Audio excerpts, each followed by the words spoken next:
All right, let's talk about compliance. You know, it's a high-stakes game where one tiny mistake can end up costing a fortune. So, the big question on everyone's mind is this. Can a powerful general-purpose AI, something like ChatGPT, actually take the place of a dedicated, specialist tool built for this exact job? We're about to find out. So here's what we did. We put these two AIs in a head-to-head showdown. We took a powerhouse generalist model and pitted it against a specialized compliance engine called ComplyIQ360. Both of them got the exact same set of IT policies to analyze against the very same security standards. And the results? Well, they're probably not what you're expecting. At first, it really looked like the generalist AI was doing great. In fact, right out of the gate, they were in perfect agreement on a key issue. It was the kind of result that makes you stop and think, hey, maybe we don't need a specialist tool after all. I mean, just look at this. It's a perfect match. When it came to how often incident response plans should be tested, both AIs flagged the exact same problem. The policy said testing every 2 years was fine, and both of them said, nope, that's not good enough. They both recommended switching to annual tests. It's a clear, simple, quantifiable gap, and they both absolutely nailed it. And this really drives home that initial impression, right? For these simple black and white checks, a generalist AI seems like it's totally up to the task. It's so easy to look at this one data point and think, great, problem solved. But that's a dangerously incomplete picture. Because that one point of agreement, that was just the tip of the iceberg. The second you start to look just a little bit deeper, beneath the surface, well, that's when the cracks in the generalist's approach really start to show. And here it is, the first huge miss. While they both caught the problem with testing frequency, the generalist AI was completely blind to a massive flaw in the plan's scope. See, the plan only covered cyber incidents. The specialist tool immediately pointed out that this means things like the physical theft of a server or an insider just walking out with a hard drive full of documents wouldn't even trigger the incident response plan.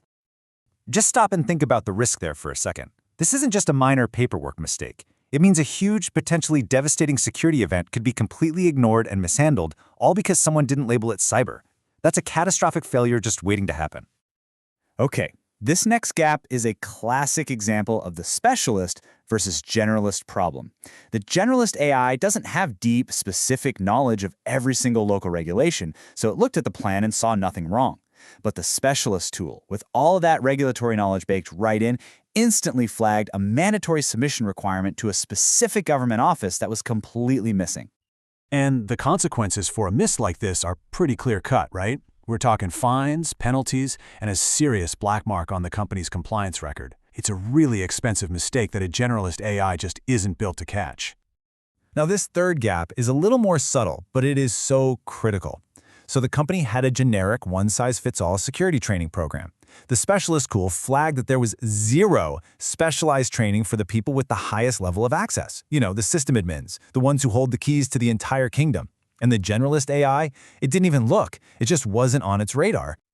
So why is this such a big deal? Because it leaves the organization completely exposed to sophisticated insider threats. These privileged users are a prime target for attackers, and if they don't have specialized training, they become one of your biggest and most overlooked vulnerabilities. So up to this point, we've only talked about what the generalist AI missed. But believe it or not, it actually gets worse. Now we're going to look at a case where the AI wasn't just silent, it was flat out wrong. And this is the real shocker. It wasn't just about missing something. The generalist got something completely backwards. It looked at the company's multi-factor authentication policy and flagged a compliance gap.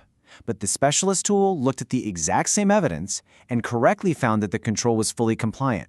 The generalist AI literally invented a problem that didn't exist, creating a false alarm. So how on earth did they arrive at opposite conclusions? Well, it all comes down to this critical difference in their methods. The generalist AI did what we call a surface reading. It just analyzed one policy by itself. ComplyIQ360, on the other hand, performed evidence integration. It cross-referenced multiple documents to see how the policy was actually put into practice. It's really the difference between just reading a law book and actually having to prove a case in court. So what's the big takeaway here? Does this mean the generalist AI is useless? Absolutely not. It just means you have to be smart about it. It's all about using the right tool for the right job. Think of the generalist AI as your strategic flashlight. It's amazing for shining a light on things quickly and getting rapid, high-level insights. You can use it for a quick first pass to spot those really obvious gaps we saw at the beginning, or to whip up summaries for stakeholder briefings. It's fast, it's cost-effective, it's a great starting point. The specialist tool, however, that's your audit blueprint. This is what you bring in when you need deep, comprehensive, bulletproof assurance. When you're creating documentation that has to stand up to a regulator's scrutiny, or for official submissions, or when legal defensibility is on the line, well, there's just no substitute for the specialist. And that really brings us to the heart of the matter. A truly smart compliance strategy doesn't see these tools as competitors. It understands how to use the flashlight for those quick scans and the detailed blueprint for the serious construction work. It's about leveraging the unique strengths of both. So I'll just leave you with this final thought. Your organization is almost certainly using AI in some capacity.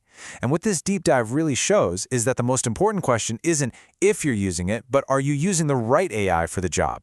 Especially when the stakes are this high. Are you?